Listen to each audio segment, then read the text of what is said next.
Romulus and Remus, a tale of power and sibling rivalry. According to ancient myth, they were abandoned as babies and raised by a she-wolf. Let's see how movies and TV have interpreted their story. First, we're looking at Duel of the Titans. This is an Italian and French film that came out in 1961 under its original name, Romulus and Remus. Script. The beginning sticks close to the legend, and then we watch your classic tale of two brothers learning they are the sons of a god and then going after their destiny. It's very straightforward. One brother is ambitious, self-righteous, and ready for war. The other is passionate, kind, and doesn't see himself as a leader. Which of them will the people follow? It wasn't a super deep, complicated, or emotional script. Except for maybe this one woman who I felt really bad for. Acting. No particular performance stuck out to me. The main cast was good, but everyone else kind of faded into the background. I think I know who the target audience was. If you're looking for super ripped actors that show off their arms and thighs and basically don't wear any shirts, here you go. Sex and nudity, violence and gore. No sex or nudity. Personally, I am not a fan of any story that involves kidnapped women falling in love with their abductors, but I suppose it could have been worse. Lots of big open field battles, but it's all very fake looking by today's standards, so if you want the most kid-friendly option, this is your best bet. It's 108 minutes long, unrated, but I would say due to the large amount of fighting and battles, probably around 13 plus. Up next, The First King, Birth of an Empire. This movie is a 2019 Italian film, released originally as Romulus vs. Remus, The First King.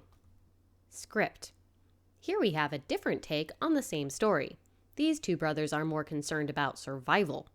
Also, they genuinely seem to love and care for each other. Instead of the emphasis being on the differences between the brothers' personalities, it's religion they don't quite see eye to eye on. Cue much more dramatic storytelling. Acting. Fun fact. The language used in this is archaic Latin. Wow, I feel like acting would be hard enough without having to perform using a dead language. I was impressed by this entire cast.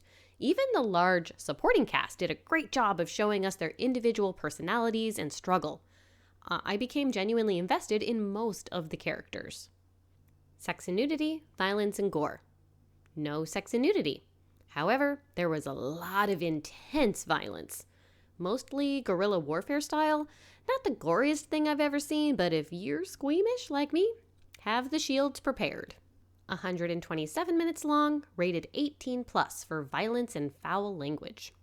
Last on this list is Romulus. Romulus is an Italian TV series that started in 2020. Script. Interestingly, this was pretty much made by the same people who did The First King. But this is a very loose interpretation of the Romulus and Remus story. Don't be confused like I was when you don't hear the names Romulus or Remus until way into the series. This is instead about these three people. Yamos, a prince, learning how to survive after tragedy strikes. Wiros, an orphan who can become anyone he wants. And Ilia, a priestess turned warrior bent on revenge. It's still about the founding of Rome, but there is a much different way of getting there. It's all about character growth and found family drama. Acting. Again, this was originally performed in archaic Latin. I give a ton of props to these actors for pulling it off and doing it so well. The main cast and supporting cast were all fantastic. I found no fault in these performances. Sex and nudity, violence and gore. Lots of both. So some of these people think that eating their enemies' hearts right out of their chest while they're still warm is akin to fine dining. I think the creators were testing their limits on how bloody and muddy they could get away with. It's 2 seasons with 18 episodes altogether. Each episode is between 44 and 63 minutes, rated 18 plus for anything they could get away with. Final opinion. Duel of the Titans. If you're a fan of classic movies with simple storytelling and want the least bloody option, this is the way to go. Overall, it was worth the watch, but I was able to get a lot of crochet done at the same time. The First King, Birth of an Empire. I'm a bit of a sucker for sibling feels, so this was my favorite. I would say this is your best option if you want to watch something more modern with a good story that takes less time. Beware, it may make you tear up. Romulus. This caters to all you period soap opera fans. All of our cast goes on a journey of self-discovery. This is also for those of you who want to see the most blood, guts, and gore. Thank you so much for watching. Please check out my playlists for more movie and TV comparisons and how to watch historical media in chronological order. Happy watching!